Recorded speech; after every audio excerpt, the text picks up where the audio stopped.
York is recognized. Thank you, Mr. Speaker. Let me begin by saying something that should not be controversial at all in this House. In fact, it's been the position of this House throughout. The Iranian regime is a malign, nefarious, and deadly actor. It has supported terrorist groups, armed militias across the Middle East, slaughtered its own people, quashed dissent, and threatened Americans and our interests for decades. Members of both sides of the aisle know this. Congress has said it many times before. In fact, during my years in Congress, this body has passed dozens of resolutions and laws recognizing Iran as the world's leading state sponsor of terrorism. There's no dispute there. This is not a dispute. So, let's be honest about what this resolution is. It's not new policy. It's not new information. It does nothing to protect a single American service member or ally. I think it's about politics. Maybe it's a stunt because of what we're going to debate right after this. I don't think this accomplishes what Chairman Mass or the Republican thinks it does, because in no way does this have any effect on the War Powers Resolution debate later today. You can agree, and we all do, and we all know that Iran is bad. But we also should agree that the president should come to Congress if he wants to make the case for war.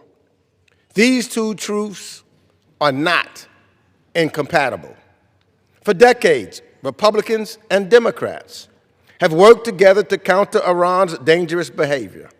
We have imposed layer after layer of sanctions, disrupted terrorist financing networks, strengthened regional partnerships, and worked with our allies to constrain Iran's nuclear program. Unfortunately, President Donald Trump has often upended or ignored bipartisan work. For example, when he pardoned the founder of Beyonce, an enabler of the Iran regime that allowed his company to be used to fund Iran's terror proxies. Past efforts were designed to contain and deter Iran's threats while protecting Americans' interests and avoiding a broader regional war. But today we find ourselves in a very different situation.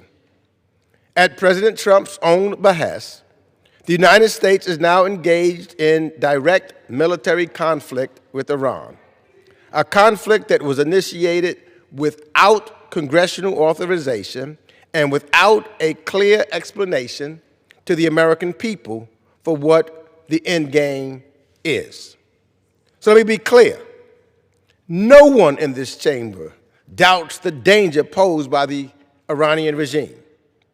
But recognizing that threat does not mean abandoning our Constitution. It does not mean Congress should surrender its responsibility to debate and authorize war. And it certainly does not mean we should walk blindly into a conflict with a deadly serious adversary, but without our own serious or clear strategy for what comes next.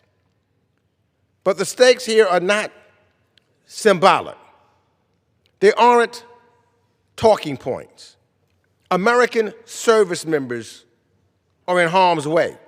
The Middle East is on the brink of a wider conflict. And the consequences of a war with Iran could shape the region and American security for decades. So instead of debating yet another resolution stating something we all already know, this body should be asking some real questions. What are the objectives of this war? What is the strategy for preventing regional escalation? And what is the plan for the day after. What will this cost the American people? Because the American people deserves those answers. And Congress deserves a vote. Our constituents are waiting to hear, and I reserve the balance of my time. The gentleman reserves. The gentleman from Florida is